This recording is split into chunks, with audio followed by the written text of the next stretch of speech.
Hello friends, myself Payal Arora. So from my previous videos,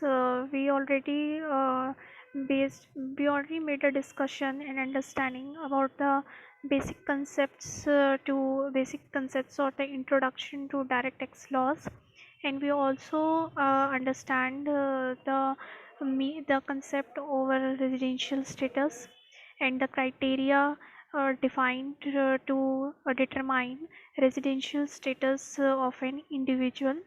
And we also discussed in our earlier videos that there would be a five header source of income as per the direct tax laws. So through this current video I will cover a one head source of income out of that five source head of income. That is, as you see my screen, that today we will cover the chapter income from house property.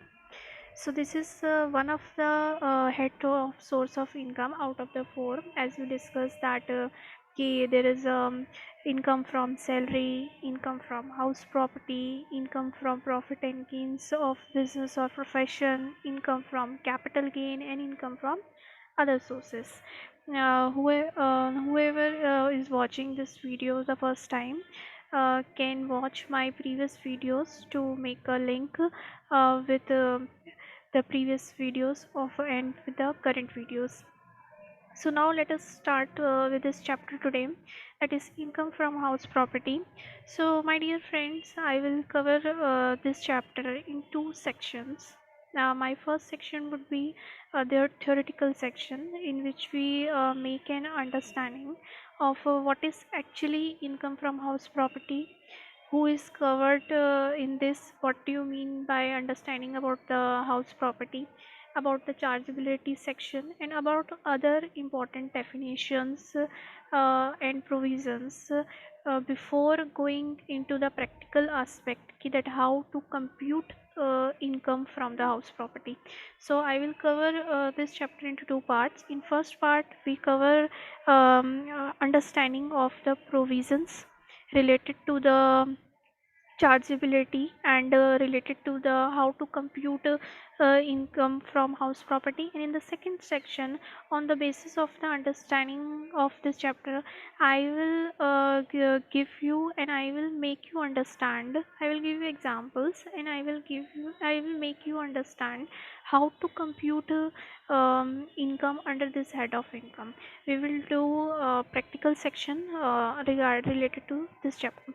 So now let us move forward to this chapter, that in the first aspect, then every head of source of income, you will see would be a chargeability section is there, in which in which, as per direct tax laws, it is brief out key what are the key conditions, what are the key determinants to make chargeable, to have a chargeability under the particular head of source of income. Like in this chapter we covered that income from house property की chargeability क्या है, कि as per this head की chargeable क्या चीज़ chargeable हो रही है income from house property में. ऐसे ही आप समझेंगे कि सैलरी में क्या चीज़ चार्जेबल होती है, सैलरी के अंदर क्या क्या चीज़ें कवर होती हैं जो कि लाइबल टू टैक्सेशन होती है, जो कि लाइबल टू पे टैक्स है to the by the assessee. ऐसे ही आप पीजीपीपी में भी पढ़ेंगे. तो हर head of source of income के अंदर जो है डायरेक्ट टैक्स लॉ में एक चार्जेबिलिटी सेक्शन डिफाइन है, जो कि हमें बताता है, विच डिस्क्राइब्स दैट कि what is the basis of the chargeability of that income. So like in this section, there is a section 22 which talks about the chargeability under the head income from house property. So it describes that annual value of the property shall be taxable under the head income from house property subject to certain condition. तो इसमें क्या चीज़ आप देख रहे हैं कि क्या जो बेसिस है चार्जेबिलिटी का, वो बेसिस क्या है, एनुअल वैल्यू ऑफ प्रॉपर्टी. तो वो बेसिस क्या है, एनुअल वैल्यू ऑफ प्रॉपर्टी. तो बेसिस क्या है, annual value of property shall be taxable under the head income from house property subject to certain conditions. तो अब हमें देखना है, अब हमारे को इसमें समझने वाला सबसे एस्पेक्ट क्या है कि एनुअल वैल्यू क्या होती है, हम वो डिस्कस करेंगे। क्योंकि अगर हम ये नहीं समझेंगे कि एनुअल वैल्यू क्या है, तो how we compute the computed income under the same source of head of income and conditions क्या है। तो देखो, ये बहुत ही छोटा चैप्टर है आपके 5 हेड सोर्स ऑफ इनकम में, इसलिए मैंने कोर्स को कवर कराने के लिए सबसे पहले जो बेसिक चीज़ें हैं या जो बहुत मतलब सिंपली तरीके से हम समझ सकते हैं वहाँ से इसको स्टार्ट किया। So let us understand what are the conditions subject to which the annual value of property would be taxable under this head. So condition क्या है, कंडीशन है कि आज तो हाउस प्रॉपर्टी होनी चाहिए। अब हम समझेंगे कि हाउस प्रॉपर्टी से हम क्या समझते हैं। As per the direct expression law, what is house property, what are the things covered in the house property, what do you understand by the term house property? So in any manner you can say that next is house property, okay। दूसरी चीज क्या होनी चाहिए, हमारे को owner होना जरूरी है। अब ओनर में ओनर लीगल ओनर भी हो सकता है, ओनर बेनिफिशियल ओनर भी हो सकता है और ओनर डीम्ड ओनर भी हो सकता है, तो हम वो समझेंगे। And plus this exception that कि such property is not used for the purpose of taxable business or profession carried on by the owner, कि और वो जो प्रॉपर्टी है वो आपकी यूज़ नहीं होनी चाहिए for the purpose of taxable business or profession, for the purpose of taxable business or profession carried on by the owner। तो अब हम इस एक्सेप्शन को भी समझेंगे कि इसमें हमें क्या बताया गया है कि यानी सच property is not used for the purpose of taxable business और profession carried on by the owner. तो अब हम इसमें समझेंगे कि प्रॉपर्टी क्या है। सबसे पहले हमें समझना है कि हाउस प्रॉपर्टी क्या है। देखिए, as per the direct accession law, house property के अंदर आपका चाहे आपका कमर्शियल प्रॉपर्टीज़ भी आती हैं, आपका एग्रीकल्चर लैंड भी आएगा, शॉप्स भी आएंगी, बिल्डिंग्स भी आएंगी, आपके फ्लैट्स भी आएंगे। तो ये सब चीज़ें जो है हमारी कहाँ कवर्ड होती है, हाउस प्रॉपर्टी के अंदर जो है कवर्ड होती है। तो ये हमारे सब कहाँ पे कवर्ड होती है, हाउस प्रॉपर्टी के अंदर कवर्ड होती है। तो अब हम इस पे पढ़ेंगे जैसे मीनिंग ऑफ हाउस प्रॉपर्टी। तो सबसे पहले हमें समझना जरूरी है, देख तो एक तो हमें पॉइंट समझना है कि annual value of the property से हम क्या समझते हैं। अब जो कंडीशंस है, कंडीशंस में पहली कंडीशन हमारी क्या कंडीशन है कि हाउस प्रॉपर्टी। अब हम समझेंगे कि हाउस प्रॉपर्टी क्या होता है। दूसरी चीज़ हमें समझना है ओनरशिप। ठीक है, हमें दो चीज़ें डिटरमाइन करनी है किसी को भी ये कंप्यूट करने के लिए कि आपकी इनकम फ्रॉम हाउस प्रॉपर्टी है। अगर जब हम कंप्यूट कर रहे हैं, असेसिबल कर रहे हैं, तो हमें यहाँ पे दो कंडीशंस देखने की ज़रूरत है कि एक तो हाउस प्रॉपर्टी और प्लस आपकी ओनरशिप होनी चाहिए। Then you are liable to pay tax under this head of income. ठीक है, तो सबसे पहले हमारा नेक्स्ट एक्सेप्ट है कि हमें प्रॉपर्टी को समझना है। तो प्रॉपर्टी में यहाँ पर आपको क्या बताया गया है कि प्रॉपर्टी, मैंने आपको बताया कि house property direct tax laws में कवर करेगी shops, buildings, offices, commercial complex, even the agricultural land is also covered in it. ठीक है, तो अब इसमें आपकी प्रॉपर्टी चाहे रेजिडेंशियल प्रॉपर्टी है या कमर्शियल प्रॉपर्टी है, both are covered in the house property. The next is land. Land क्या होता है, लैंड में मैंने आपसे बोला कि लैंड में हम एग्रीकल्चर लैंड, खेती बाड़ी हो रही है, तो चाहे उस पर कुछ काम हो रहा है या नहीं हो रहा, तो वो उसमें कवर्ड है। लेकिन अगर एक वेकेंट लैंड की बात करते हैं, अगर एक वेकेंट लैंड की बात करते हैं, तो वेकेंट लैंड हाउस प्रॉपर्टी में कवर नहीं होता है, वो आपका पीजीबीपी और अदर सोर्सेस में कवर होता है। तो जब हम वो चैप्टर कवर करेंगे वहाँ पर, तब हम वहाँ पे ही डिस्कस करेंगे वेकेंट लैंड के बारे में। अभी अगर हम लैंड की बात कर रहे हैं, तो लैंड जिसपे कुछ ना कुछ हो रहा हो, ठीक है, उस पर कुछ हो। फिर हम बिल्डिंग की बात करें, तो बिल्डिंग में मैंने आपको बता ही दिया कि बिल्डिंग में हमारा चाहे कमर्शियल हो, रेजिडेंशियल हो, वो सब कुछ आता है। And house property is the broader thing कि उसमें आपका रेजिडेंशियल भी आ रहा है और कमर्शियल भी कवर हो रहा है। फिर एक चीज़ आती है कि land apparent to a building. Land apparent to a building क्या होता है कि अगर एक बिल्डिंग है, बिल्डिंग के पास जो है पार्किंग लॉट बना हुआ है, या आपके घर के पास एक गार्डन बना हुआ है तो वो आपकी बिल्डिंग से ही अटैच है ना, तो वो लैंड भी जो है आपका ही माना जाएगा और वो आप भी उसके ओनर हो गए। अगर आपके पास बिल्डिंग है तो वो गार्डन जो एसोसिएटेड है, ये जो पार्किंग है, वो भी आप ही की ही है। ठीक है। तो it means land connected to any farming part of building like garden, garage, stable और coach home, cattle shed etcetera. ठीक है। अब हमारे पास हमें ये मत समझ में आ गया कि हाउस प्रॉपर्टी से हम क्या समझते हैं। अब हमें दूसरी चीज़ समझनी है ओनरशिप की। ओनरशिप में क्या होता है, देखो, ownership would be a legal ownership. Legal ownership से हमारा क्या मतलब है? लीगल ओनरशिप से हमारा मतलब है कि जो प्रॉपर्टी के पेपर्स होते हैं, जो डॉक्यूमेंट्स होते हैं, उस पर आपका नाम है। ठीक है। आप देखते होंगे कि आपके पास एक घर होता है। ठीक है। घर में जो है होता है कि हम अगर उसकी में वैल्यू नहीं पे करते। जैसे डीडीए के अगर आप फ्लैट्स देखेंगे तो डीडीए के फ्लैट्स में क्या होता है कि हमें उसमें कुछ इंस्टॉलमेंट्स पे करनी होती है। अगर वो इंस्टॉलमेंट्स हमने पे नहीं की होती तो वो जो उसका प्रीवियस ओनर होता है वो उसी के नाम पर रहती है। अगर हमें अपने नाम पे अपने डॉक्यूमेंट्स करवाने हैं तो we have to pay the installments which would be the criteria, या फिर कुछ भी क्राइटेरिया हो सकता है कि अगर आपकी डॉक्यूमेंट्स। तो बेसिकली यहाँ पर जो लीगल ओनर का मतलब ये है कि लीगल ओनर का मतलब क्या है कि आपके पास लीगली उसके ऊपर राइट हो। लीगली राइट आपके पास कैसे होगा? लीगली राइट आपके पास तब होगा कि जब आपके पास उसकी डॉक्यूमेंटेशन होगी। उस डॉक्यूमेंट्स पे जो आपका है, आपका लीगल टाइटल, आपकी प्रॉपर्टी पर आपके नाम आ रहा होगा, तो वो जो है लीगल राइट हो जाएगा। ठीक है। तो यानी who is the legal title of the property as per the transfer of property act और द रजिस्ट्रेशन एक्ट। ठीक है। आपने सुना होगा कि हम रजिस्ट्री करानी पड़ती है डॉक्यूमेंट्स प्रॉपर्टी के उस पर अपना नाम कराने के लिए, तो उसके लिए स्टैम्प ड्यूटी और वो सब जाती है, तो तब आप जाके लीगल ओनर बनते हो।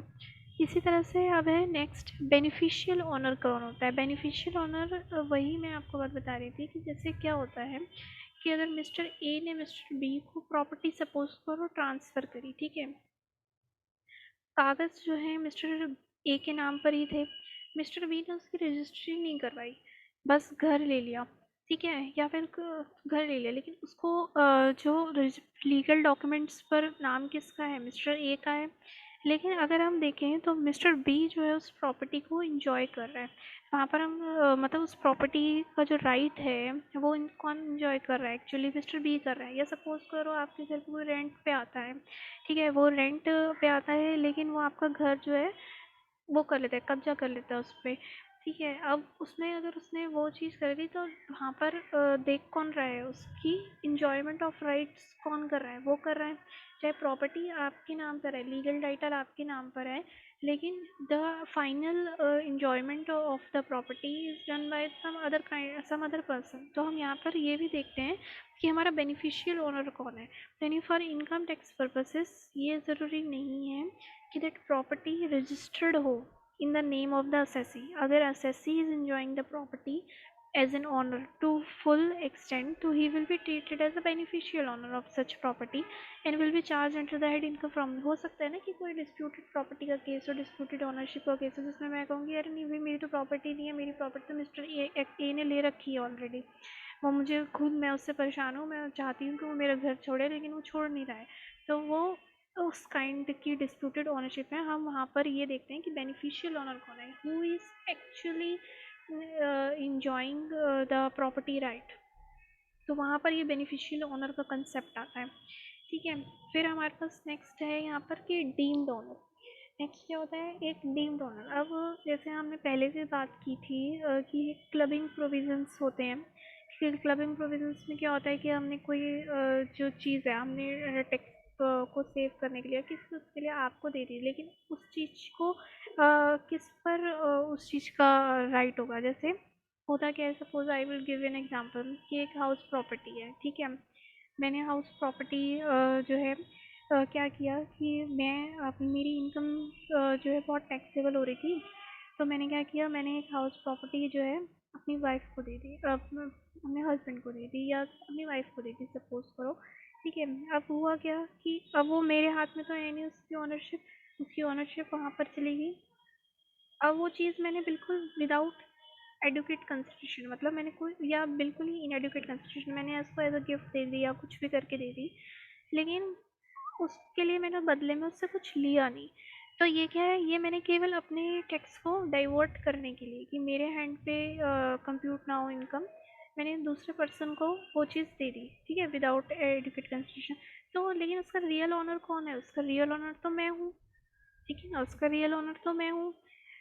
तो अब आप कहेंगे कि भाई आपने अभी तो कहा कि बेनिफिशियल ओनर है, तो वो प्रॉपर्टी इंजॉय कर रही है तो उसको ही देना चाहिए। लेकिन वो बेनिफिशियल ओनर थोड़ा डिस्प्यूटेड केस में आता है, जहाँ पर आपको हमें ये जज करना हो कि एक्चुअली कौन उस प्रॉपर्टी को एंजॉय कर रहा है, वहाँ पर आता है। लेकिन यहाँ पर तो मैंने एज अ गिफ्ट दी है, ठीक है, और विदाउट इनएडुकेट कंसिडरेशन, तो वहाँ पर जो ओनर रहेगा वो ओनर जो है वो मैं ही रहूँगी, क्योंकि मैंने अपने टैक्स को जो है डाइवर्ट करने के लिए वो प्रॉपर्टी ट्रांसफ़र की है। तो उस केस में जो डीम्ड ओनरशिप का कंसेप्ट है, मतलब सेक्शन 27 जो है वो कवर करता है डीम्ड ओनरशिप। अब इसमें कुछ इंस्टांसेस हैं, जैसे कि अगर ट्रांसफ़र टू अ स्पाउस है, तो transfer of house property to his or her spouse otherwise than for adequate consideration, the transferor is deemed to be the owner of the transferor property। तो transferor जो है वो ही owner माना जाता है transferred property का। तो अब इसमें एक्सेप्शन क्या है? इसमें एक्सेप्शन है कि अगर in case of transfer to spouse in connection with an agreement to leave a part, तो transfer will not be deem to be the owner. कि अगर मैंने एक एग्रीमेंट करके, हस्बैंड वाइफ का फाइट हो चुकी है, वो डाइवोर्स ही हो चुके हैं, हमने एग्रीमेंट करा है कि ठीक है मैं इसको ये घर दे रहा हूँ और हम आप अलग हो चुके हैं, ठीक है, अगर उस केस में, तो उस केस में जो है ट्रांसफरर वो ओनर नहीं होगा, उस केस में ट्रांसफरी ही ओनर होगा, क्योंकि वहाँ पर हमने एक एग्रीमेंट कर रखा है कि yes we are leave a part. So अब हम एक साथ तो है नहीं, तो अगर मैंने कुछ एग्रीमेंट करके ये चीज़ दी है, तो वहाँ पर उस केस में मैं ऑनर नहीं हूँ। तो this is an exception to this to this provision, कि ये आपकी एक्सेप्शन हो जाएगी, ठीक है। अब इसके बाद हमारा नेक्स्ट जो है वो आता है माइनर चाइल्ड। कि अगर मैंने अपने माइनर चाइल्ड को कोई प्रॉपर्टी उसके नाम पे ट्रांसफ़र कर दी, ठीक है ना, जैसे कि मैं टैक्स से बच चुकूँ, तो वो क्या हो जाएगा, तो उस केस में भी जो ट्रांसफरर है वही ओनर होगा ट्रांसफ़र प्रॉपर्टी का। लेकिन इसमें भी एक्सेप्शन आ गई कि अगर आपने ट्रांसफ़र की है टू माइनर मैरिड डॉटर, तो ट्रांसफरर उस केस में डीम्ड नहीं होगा टू बी द ओनर। तो उस केस में ट्रांसफरर और जो है वो ओनर नहीं होता। यहाँ पे मैंने ना सारी एक्सेप्शंस कवर आपके साथ की है, इसको कंसाइज मैनर में करने के लिए। तो अगर एग्ज़ाम में आपका क्वेश्चन आता है कि भाई transfer to minor married daughter है, तो उस केस में ट्रांसफरर ओनर नहीं होगा, ठीक है। अब जैसे मैं आपको एक एग्जांपल दे रही थी कि अभी तो हम सीधा सीधा बोल रहे हैं कि हमने माइनर चाइल्ड को या फिर स्पाउस को हमने हाउस प्रॉपर्टी ट्रांसफ़र कर दी। मैं ऐसा भी कर सकती हूँ कि मैं उन्हें कैश दे दूँ और वो कैश से जो है हाउस प्रॉपर्टी खरीद रहे हैं, तो वो उसका क्या होगा? ये भी तो एक तरीका हो सकता है ना, कि अगर मुझे देना है तो मैंने कोई नया इन्वेस्टमेंट कर रही हूँ, तो अगर मैं इन्वेस्टमेंट करूँगी तो मुझे टैक्सेबल हो जाएगा वो हाउस प्रॉपर्टी में। लेकिन मैंने क्या किया, मैंने उसके बदले में उन्हें कैश दे दिया जिससे कि वो हाउस प्रॉपर्टी खरीद लें।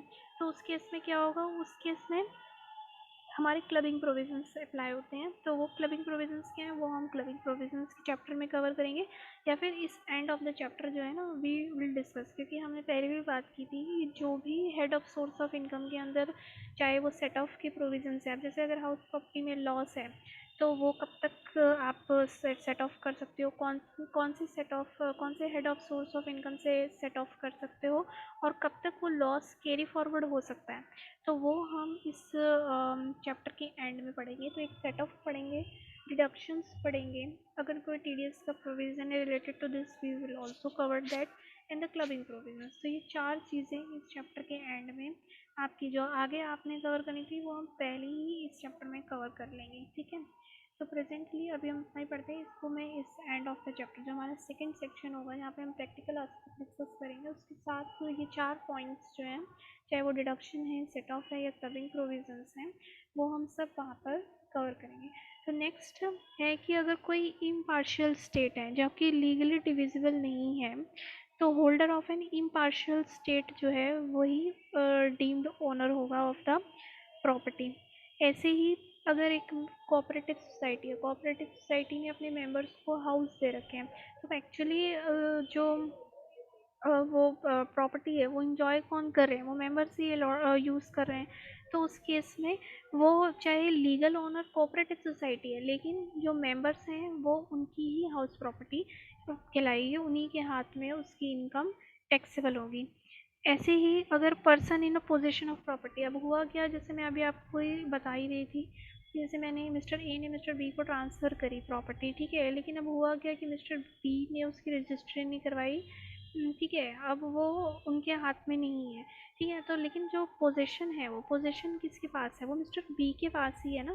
तो जो प्रॉपर्टी पर जिसका राइट है उस टाइम पर पोजीशन, या फिर हो सकता है कि जैसे मिस्टर ए ने मिस्टर बी को जो है 30 मार्च को सपोज करो प्रॉपर्टी ट्रांसफ़र कर दी, ठीक है, अब ट्रांसफ़र कर दी, तो लेकिन या सपोज करो उन्होंने 1 जनवरी को ट्रांसफ़र कर दी, ठीक है, 1 जनवरी को ट्रांसफ़र कर दी, अब किसी रीज़न की वजह से 1 जन से जो 31 मार्च का पीरियड है उसमें वो उस प्रॉपर्टी की रजिस्ट्री नहीं करवा पाए, या फिर कुछ और मतलब वो प्रोसेस में चल रहा है कि उसको रजिस्ट्रेशन कराना है, तो उस केस में क्या होगा कि भाई मैंने तो आज ही की डेट में ट्रांसफ़र कर दी थी ना, तो उस केस में क्या होगा, जो person in possession of the property है वो टैक्सेबल होगा इसके अंदर, यानी एक person who is allowed to take और retain the possession of any building और part thereof in part performance. जैसे पार्ट परफॉर्मेंस में क्या होता है कि हमने, जैसे आपने कोई प्रॉपर्टी खरीदी है, ठीक है, मिस्टर ए ने मिस्टर बी से एक प्रॉपर्टी खरीदी, अब मिस्टर ए ने मिस्टर बी से प्रॉपर्टी खरीदी जिसमें उन्हें 48 इंस्टॉलमेंट्स जो हैं भरनी थी, और एग्रीमेंट में लिखा था कि 48 इंस्टॉलमेंट में से अगर आप 20 इंस्टॉलमेंट दे दोगे तो वो प्रॉपर्टी जो है आपको ट्रांसफ़र हो जाएगी, ठीक है, वो आपको ट्रांसफ़र हो जाएगी, लेकिन लीगल ओनरशिप कब मिलेगी, जब 48 इंस्टॉलमेंट्स आप दोगे तब आपको लीगल ओनरशिप मिलेगी। तो यहाँ पर क्या है कि हमने आपको पोजीशन तो दे दिया, 20 इंस्टॉलमेंट्स पे ही पोजीशन मिल गया, लेकिन आपको ओनरशिप ट्रांसफ़र नहीं हुई, तो उस केस को भी यहाँ पर हमने कवर किया कि भाई जब आपको पोजीशन मिल गया 20 इंस्टॉलमेंट के बाद, तो आप ही उसके ओनर हो, ठीक है। तो यहाँ पर हमारा 27 3 जो है person in possession of property वो ये बहुत बोलता है। ऐसे ही अगर लीजिंग की केस में है कि हमारी लीज थी, जैसे लीज की केस में क्या है कि person who acquires any right in or with respect to any building or part thereof by virtue of any transaction is referred to in this transfer by way of lease for not less than 12 years, so shall be deemed to be the owner of that building और part there of, ठीक है, तो यानी अगर इस section के accordingly आप covered होते हो तो आप ही ओनर कहलाओगे। तो ये आपके कुछ इंस्टांसेस थे जहाँ पर हमने डीम्ड ओनरशिप की बात की थी। तो डीम्ड ओनर कब है, जब आप ट्रांसफ़र कर देते हो टू अ स्पाउस और द माइनर चाइल्ड, ठीक है, लेकिन स्पाउस में एक्सेप्शन क्या आ जाएगी, एक्सेप्शन आ जाएगी कि अगर एक एग्रीमेंट है टू लीव अ पार्ट, तो उस केस में transferor is not covered under this, उस केस में ट्रांसफर ही ओनर होगा। ऐसे ही माइनर चाइल्ड में तो आपको एक्सेप्शन याद रखनी है कि माइनर चाइल्ड में क्या एक्सेप्शन है कि अगर एक माइनर मैरिड डॉटर है तो उस केस में ट्रांसफर और ऑनर नहीं है। फिर है अगर एक होल्डर ऑफ इम्पार्शल, कोई ऐसी स्टेट है जो कि लीगली डिवाइड नहीं हो सकती, तो उस केस में जो होल्डर होगा उस प्रॉपर्टी का वो ही लायबल होगा। इसी तरह से अगर कोई मेंबर है ऑफ कोऑपरेटिव सोसाइटी, कंपनी और एसोसिएशन, कोई एओपी बनी हुई है, कोई कंपनी है, मेंबर है, तो उसके कंपनी ने अपने मेंबर्स को घर दे रखा है, तो उस केस में चाहे ओनरशिप जो है, तो अगर हम ओनरशिप की एक्सेप्शंस पढ़े तो यहाँ पर हम ओनरशिप की एक्सेप्शन, जैसे पार्ट पोजीशन है, पार्ट पोजीशन में भी ओनरशिप मेरे हाथ में है, लेकिन ड्यू टू कि एग्रीमेंट में था हमारे कि हम मैंने आपको पार्ट परफॉर्मेंस ऑफ कॉन्ट्रैक्ट के टाइम पर पोजीशन दे दिया तो आप उसके ओनर हो गए। इसी तरह से मेंबर ऑफ कोऑपरेटिव सोसाइटी और इसी तरह से, तो यानी जो तीन आप ये इंस्टांसेस देख रहे हैं, इन तीन इंस्टांसेस में जो है एक तरीके से ये तीन इंस्टांसेस जो है ओनरशिप की एग्जेम्पशन को बताते हैं। तो यहाँ पे जो तीन इंस्टांसेस हैं ये हमारी ओनरशिप की एग्जेम्पशन को यहाँ पे डिफाइन कर रहे हैं कि भाई member of cooperative society, person in possession of property और person having right in a property for a period not less than 12 years। तो अब उसके बाद नेक्स्ट आते हैं कुछ फैक्ट्स हैं जिसमें हमें रिमेंबर करने हैं इसमें। जैसे कि अब हम बात कर रहे थे प्रॉपर्टी की, तो प्रॉपर्टी हो सकती है जो कि फ्री होल्ड हो या फिर लीज वाली हो, यानी जिसमें अभी हमें कुछ लीज पेमेंट्स देनी है, ठीक है, लेकिन अभी वो फ्री होल्ड प्रॉपर्टी नहीं है, पूरा हमने उसका पैसा चुकाया नहीं है। तो यहाँ पर इस मतलब से कोई भी नहीं है, हमें प्रॉपर्टी से मतलब है, चाहे प्रॉपर्टी आपकी लीज होल्ड हो या फिर फ्री होल्ड हो, उससे कोई मतलब नहीं है। आपके पास जो अगर आपके पास अगर आप मीट करते हो क्राइटेरिया कि वो हाउस प्रॉपर्टी की डेफिनेशन के अंदर कवर्ड होती है, and you are the owner. Owner कैसे हैं? ओनर आप चाहे लीगली हैं, बेनिफिशियली ओनर है, या डीम्ड ओनर के एस्पेक्ट में अगर कवर्ड होते हैं, तो आपको आप ही लाइबल हैं to pay tax for this house property, ठीक है। फिर इसमें एक हमने कंसेप्ट पढ़ा था लास्ट टाइम में कि हम बात करते हैं प्रीवियस ईयर और असेसमेंट ईयर की। मैंने आपको पहले भी बताया था कि हम सैलरी इनकम हमने अर्न करी प्रीवियस ईयर में, ठीक है, प्रीवियस ईयर में फाइनेंशियल ईयर में जो भी आपको है, दोनों सेम ही चीज़ें हैं। तो लेकिन वो असेस कब होती है? असेसमेंट ईयर में। तो सिमिलरली अगर हम हाउस प्रॉपर्टी की भी बात कर रहे हैं, तो हाउस प्रॉपर्टी में भी हमारा यही होगा कि आप ओनर कब होने चाहिए? आप प्रीवियस ओनर साल में ओनर होने चाहिए। ऐसे हम सैलरी में भी बात करते हैं, सैलरी आपने कब अर्न की, हम कब की सैलरी देखेंगे? हम प्रीवियस ईयर की सैलरी देखेंगे, फाइनेंशियल ईयर की सैलरी देखेंगे। तो उसी तरीके से जो हम यहाँ पर भी हाउस प्रॉपर्टी में अगर हम बात कर रहे हैं, तो हाउस प्रॉपर्टी में जो हमारी ओनर है, तो वो assessee must be the owner होना चाहिए इन द प्रीवियस ईयर में। इट इज़ नॉट मटेरियल कि अगर वो ओनर नहीं है इन द असेसमेंट ईयर के, अब हो सकता है उसने नेक्स्ट ईयर प्रॉपर्टी बेच दी हो, तो क्या हम उसको टैक्सेबल नहीं करेंगे? नहीं, जो हम प्रीवियस साल में देखेंगे। क्योंकि असेसमेंट ईयर में हम क्या कर रहे हैं? असेसमेंट ईयर में हम केवल ये देख रहे हैं कि आप जो प्रीवियस ईयर में आपने इनकम अर्न की है, उस पर अगर आपने कोई एडवांस टैक्स पे किया या बाय वे ऑफ टीडीएस पे किया, वो आपने ठीक पे किया है नहीं। और वो हम कैसे जज करते हैं? Through the way of returns, जो कि हमें नेक्स्ट ईयर में फाइल करनी होती है, ठीक है, by the end of the July and the September, as the case में बी, यू आर इंडिविजुअल और द कंपनी। नेक्स्ट, ऐसी मैंने बात की in case of disputed ownership के केस में, हमने बात की एक पर्सन जो कि इन रिसीट ऑफ इनकम है और हु इंजॉय द पोजीशन, वो ही असेसिबल होगा टू टैक्स से। इसी तरह से अब एक और कंसेप्ट आज निकल के आता है कि अगर को ओनरशिप है, ठीक है, को ओनर होता है कि एक ही प्रॉपर्टी की जैसे दो 50-50% ओनर होते हैं, ठीक है, कि जैसे आपको इनहेरिटेंट प्रॉपर्टी मिलती है, उसमें होता है कि चलो भाई एक ही घर है, पेरेंट्स ने आपको दिया है, दो बच्चे हैं, तो उनका 50-50% का शेयर हो गया। अब दोनों ही रेंट इनकम, उससे रेंटल इनकम अर्न कर रहे हैं और दोनों में 50-50% जाता है, तो उसमें क्या है कि ये डिवाइडेबल हो रहा है, या तो जो जितना उस एक्सटेंट तक, यानी जो उस 50% के एक्सटेंट तक आप लायबल हो, 50% तक जो दूसरा पर्सन है वो लायबल हो जाएगा।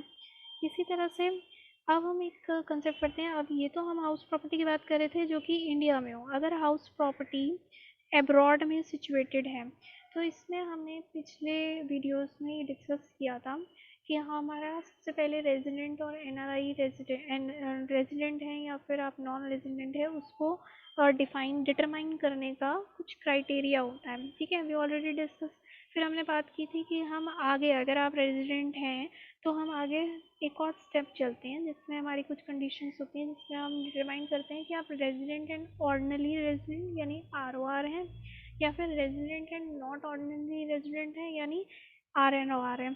और उसको मैंने बताया भी था आपको कि उसको डिफ्रेंशिएट करने का पर्पस क्या था। उसको डिफ्रेंशिएट करने का पर्पस ही यही था कि हमें ये देखना है कि हम ये कौन सी सोर्स ऑफ इनकम को, किस एक्सटेंट तक सोर्स ऑफ इनकम को हमें टैक्सेबल, यानी आपकी इंडियन इनकम को भी टैक्सेबल करना है या आपकी फॉरेन सोर्स ऑफ इनकम, क्योंकि उस क्राइटेरिया को डिफाइन करने का पर्पस ही हमारा डायरेक्ट टैक्स लॉ में ये है कि हमें ये देखना है कि आपकी केवल इंडियन इनकम ही टैक्सेबल होगी या फिर फॉरेन इनकम भी टैक्सेबल होगी। सो डियर फ्रेंड्स, अगर हम बात करते हैं इसमें कि अगर हाउस प्रॉपर्टी अब्रॉड में सिचुएटेड है, तो उस केस में अगर आप आरओआर हैं, तो चाहे इनकम आपको बाहर हो रही हो या फिर मतलब फॉरेन में हो रही हो या फिर यहाँ पर हो रही हो, आप टैक्सेबल होंगे ही, ठीक है। दूसरा केस है कि अगर आप आरओआर नहीं है, यानी अगर आप एनआरआई हैं या फिर रेजिडेंट है लेकिन नॉट ऑर्डिनरी रेजिडेंट है, तो उस केस में अगर वो इनकम इंडिया में रिसीव्ड होती है, तो आप टैक्सेबल होंगे। ठीक है। अब हमने बात की हाउस प्रॉपर्टी की। हाउस प्रॉपर्टी हमने समझ लिया, हमने ओनरशिप समझ ली कि ओनरशिप में अंदर की लीगल आ रहा है, बेनिफिशियल आ रहा है, या डीम्ड ओनरशिप आ रही है। फिर हमने पढ़ा कि भाई डिस्प्यूटेड ओनरशिप है तो क्या होगा, अगर को ओनरशिप है तो क्या होगा। ओनरशिप होनी चाहिए, ओनरशिप कब होनी चाहिए हमने ये भी पढ़ लिया कि ओनरशिप जो है प्रीवियस ईयर में होनी चाहिए। असेसमेंट ईयर में अगर आप ओनर नहीं है तो भी चलेगा। ठीक है। अगर डिस्प्यूटेड का केस है तो उस केस में एक पर्सन जो कि who is in receipt of income है और who enjoy the possession of the property वो टैक्सेबल होगा। फिर हमने ये भी पढ़ लिया कि अगर हाउस प्रॉपर्टी अब्रॉड में है तो कौन लायबल है टू पे टैक्स। अब हमने समझने हमने एक चार्जेबिलिटी सेक्शन में सबसे ऊपर एक बात भी की थी कि चार्जेबिलिटी क्या है। चार्जेबिलिटी में हमने पढ़ा कि उस सेक्शन में हम पढ़ते हैं as per the chargeable section what will describe कि क्या चीज़ चार्जेबल है। कि अगर हम इस हेड में पढ़ रहे हैं तो क्या चीज़, जैसे सैलरी में we all know the meaning of the salary, but आपको केवल सैलरी के अंदर भी बहुत सारी चीज़ें होती हैं जैसे परक्विजिट्स होती हैं या जो भी है वो हम खैर नेक्स्ट पढ़ेंगे कि सैलरी के अंदर भी क्या आता है। इसी तरह से हम प्रॉफिट अगर बिजनेस और प्रोफेशन में करते हैं तो किस टाइप की रिसीट्स हैं जो कि टैक्सेबल होती हैं, जो कि चार्जेबल सेक्शन। तो चार्जेबिलिटी सेक्शन का पर्पस ही ये होता है जिसमें हमें ये बताया जाता है कि आपका क्या चीज़ चार्जेबल है। ठीक है। तो जैसे इसमें हमने पढ़ा एनुअल वैल्यू। अब एनुअल वैल्यू होती क्या है ये समझना ज़रूरी है। एनुअल वैल्यू, अभी मैं कंपोजिट रेंट पे आऊँगी कि कंपोजिट रेंट का क्या कंसेप्ट है जैसे कि आपको स्क्रीन पे दिख रहा है। लेकिन सबसे पहले हम बात करते हैं कि ग्रॉस एनुअल वैल्यू क्या होती है। जब हम एनुअल वैल्यू की बात कर रहे हैं उसका क्या मतलब है। देखिए एनुअल वैल्यू का मतलब क्या है, normally income taxes charge on income. ठीक है। नॉर्मली इनकम टैक्स जो है वो कहाँ पर चार्ज होता है, हमारी इनकम पर होता है। लेकिन under the head income from house property tax not charge on the rent. Tax इस बात पे चार्ज नहीं होगा कि आपने कितनी रेंटल इनकम अर्न करी हाउस प्रॉपर्टी से।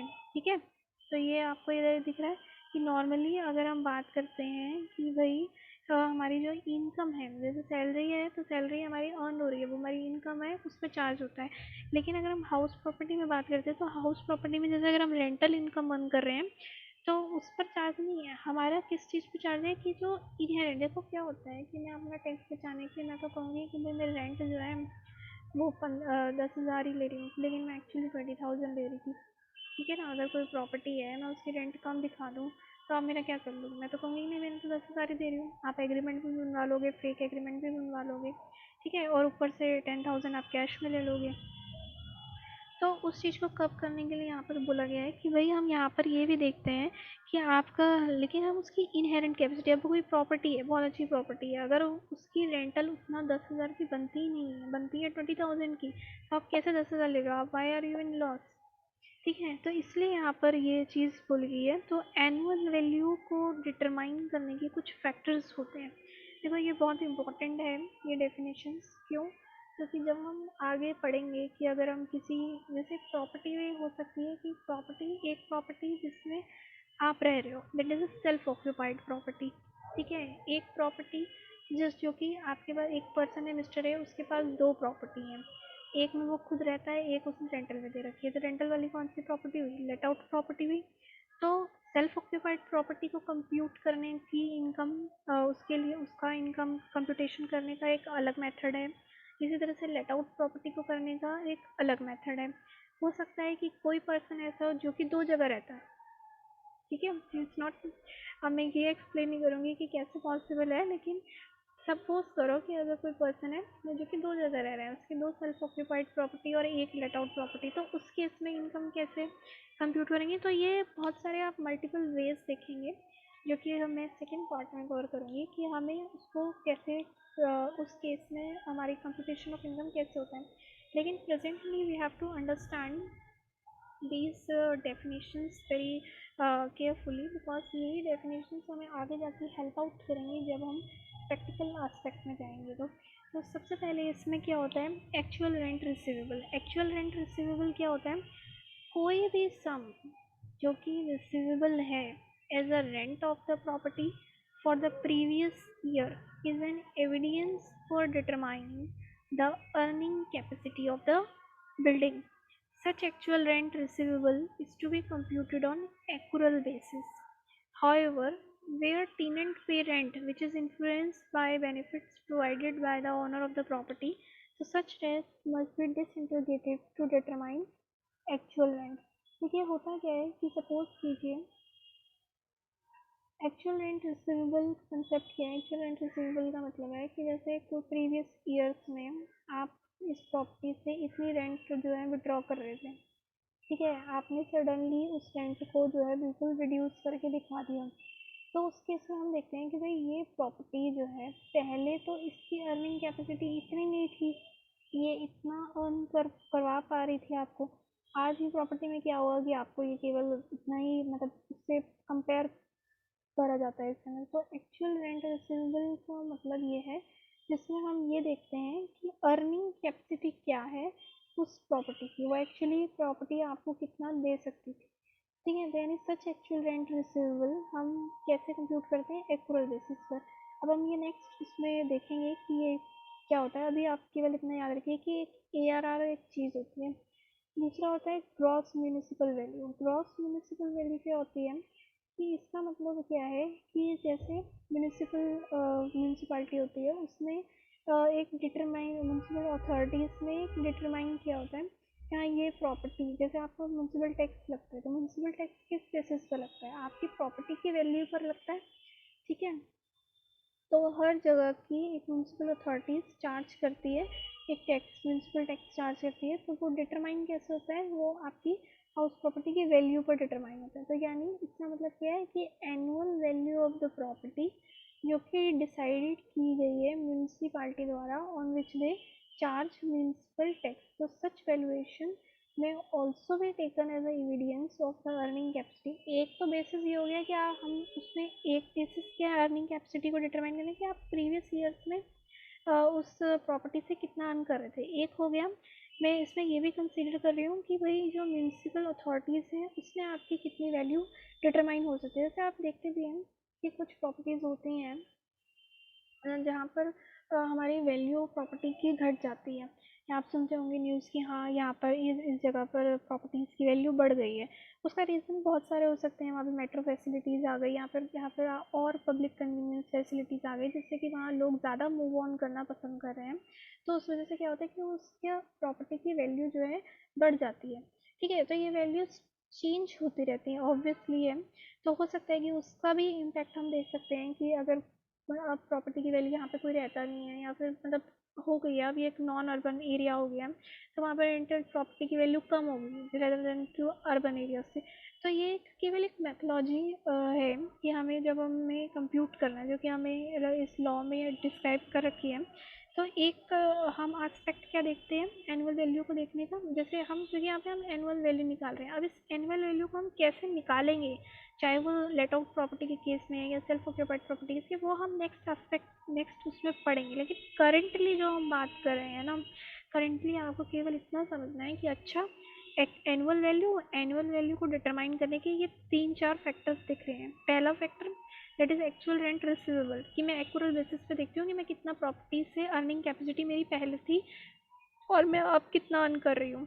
दूसरा gross municipal value, gross municipal value जो कि मेरे पे कितना म्यूनिसिपल टैक्स लग रहा है उससे मैं डिटरमाइन करती हूँ कि अच्छा इतनी म्यूनिसिपल वैल्यू है, ये डिटरमाइन हुआ है, तो यानी हाउस प्रॉपर्टी की वैल्यू इतनी तो है ही। फिर दूसरा होता है एक फेयर और एक notional rent of the property. इसका मतलब क्या होता है, जैसे एक ही लोकेलिटी है, एक ही लोकेलिटी में आपके 2-3 घर हैं, ठीक है।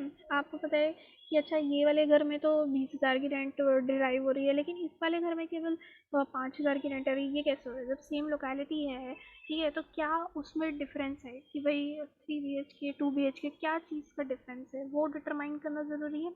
तो एक फेयर रेंट कितनी बनती है, तो एक फेयर और एक notional rent of a property का मतलब है रेंट जो कि फेच की जा रही है बाय अ सिमिलर प्रॉपर्टी। तो यहाँ पर हम क्या देखते हैं कि बाय अ सिमिलर प्रॉपर्टी क्या रेंट फेच की जा रही है इन द सेम और सिमिलर लोकेलिटी में। So two properties might not be exactly similar. मैंने वही बताया कि हो सकता है कि उसमें 2 कमरे हो, उसमें 3 कमरे हो, या उसमें 2 बालकनी हो लेकिन उसमें एक ही बालकनी और 2 कमरे हो। तो मतलब सिमिलर बिल्कुल एग्जैक्टली नहीं हो सकती। Still it is an indicator of rent reasonably expected from the property. फिर भी एक इंडिकेटर होता है जिससे पाते हैं कि रेंट क्या होगी, एक्सपेक्टेड रेंट जो कि हम प्रॉपर्टी की निकाल सकते हैं। फिर उसके बाद है इन्फ्लेटेड और deflated rent due to emergency relationship and such other condition need to be adjust to determine the fair rent. तो वो हम आगे समझेंगे कि इसमें क्या होता है।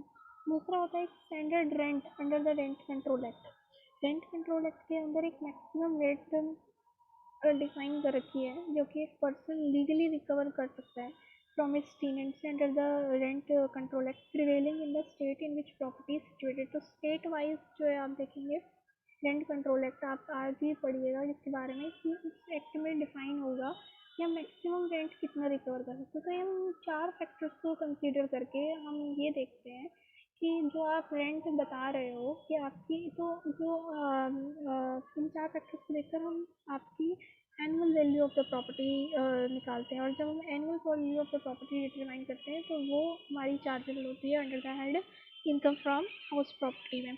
So if I summarize the today's session, then I would describe in a very concise way that कि इनकम फ्रॉम हाउस प्रॉपर्टी के अंदर हमने सबसे पहले पढ़ा कि चार्जेबल सेक्शन क्या है। चार्जेबल सेक्शन क्या कहता है?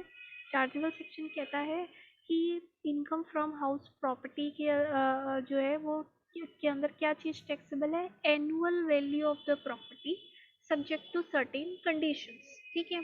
फिर हमने पढ़ा एनुअल वैल्यू क्या होती है। एनुअल वैल्यू जो कि कुछ 4 फैक्टर्स के बेसिस पे डिफाइन होती है। वो 4 फैक्टर्स क्या हैं? पहला फैक्टर एक्चुअल रेंट रिसीवेबल जो कि मैं एक्यूरल बेसिस पे निकालती हूँ। ठीक है। जो मेरी अर्निंग कैपेसिटी जो प्रीवियस ईयर से चल रही थी उसके बेसिस पे डिटरमाइन करती हूँ। दूसरा मेरा हो जाएगा म्यूनिसिपल वैल्यू, यानी म्यूनिसिपल वैल्यू क्या है? जो कि म्यूनिसिपल अथॉरिटीज़ ने डिफाइन कर रखी है जिसके बेसिस पर वो म्यूनिसिपल टैक्स ले रहा है। तीसरा वैल्यू जो कि फेयर और नोशनल रेंट। फेयर और नोशनल रेंट का मतलब जब मैं कंपेयर करती हूँ हाउसेस को इन द सेम लोकेलिटी तो जो एडजस्टमेंट करने के बाद एक फेयर रेंट निकलती है, क्योंकि दो हाउसेस सेम तो नहीं हो सकते लेकिन फिर भी एडजस्टमेंट करने के बाद, मैं तभी बोल रही हूँ I using the word adjustment करने के बाद जो एक फेयर और एक इमोशनल रेंट मिलती है कि हाँ इतनी रेंट तो होनी चाहिए थी। ठीक है। दूसरा जो कि रेंट कंट्रोल एक्ट, जो कि स्टेट वाइज आपको रेंट कंट्रोल एक्ट के अंदर जो मैक्सिमम रेंट डिफाइन कर रखी है वो उसको उस फैक्टर, तो ये 4 फैक्टर्स कंसीडर करके we derive annual value of the property.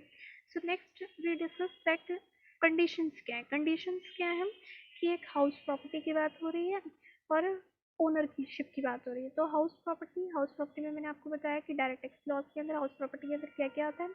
आपका बिल्डिंग आ रही है, आपके कमर्शियल कॉम्प्लेक्सेस आ रहे हैं, ऑफिस आ रहे हैं, शॉप्स देखते हो आप, ये सब आ रहा है, कमर्शियल बिल्डिंग्स आ रही है, रेजिडेंशियल बिल्डिंग्स आ रही है, land apparent to that building आ रहा है। लेकिन लैंड है तो लैंड में वेकेंट है तो वो वेकेंट लैंड हाउस प्रॉपर्टी के अंदर नहीं है, other than vacant land house property के अंदर कवर है।